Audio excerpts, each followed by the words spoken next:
Praise the lord. Good morning. మీ అందరూ బాగున్నారా? మీ అందరి క్షేమం నిమిత్తం ప్రతిదినం ప్రార్థిస్తున్నాను. వాక్యంలోంచి ఇర్మియా గ్రంథం 30వ అధ్యాయం 17వ వచనం, నీకు ఆరోగ్యము కలుగజేసి నీ గాయములను మాన్పెదను అని వాక్యం అంటుంది.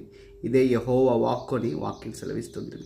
దేవుని యొక్క ఉద్దేశం, దేవుని యొక్క చిత్తము ఆ మాటలో మనకు స్పష్టంగా కనబడుతుంది. ఏంటంటే మనం రోగముతో మగ్గిపోవడం లేదా అనారోగ్య సమస్యలతో చిక్కుకొని ఉండడం, అందులో బందీగా పడి ఉండడం ఎన్నటికీ ఆయన చిత్తం కాదని వాక్యం చాలా స్పష్టంగా సెలవిస్తుంది. అది మాత్రమే కాదు, గాయములు అనేవి కేవలం శరీరానికి సంబంధించినవే కాదు, మనసుకు కూడా గాయములు ఉంటాయి. అవి మనందరికీ కూడా తెలుసు. మనసుకు కూడా గాయం జరుగుతూ ఉంటుంది. అయితే శరీరానికి మనసుకైనటువంటి గాయములను ఆయన కుదుర్చగలటువంటి సామర్థ్యం గలవాడు. హల్లెలూయా. ఉదయకాల సమయం ఈ మాటల్ని వింటుండగా ఆయన వద్దకు వచ్చి ఆయన సహాయాన్ని కోరినటువంటి వారిని ఆయన తృణీకరించేవాడు కాదు, త్రోసివేయడు కాదు, కానీ హక్కున చేర్చుకునేవాడని మనందరికీ తెలిసినటువంటి విషయమే కదా.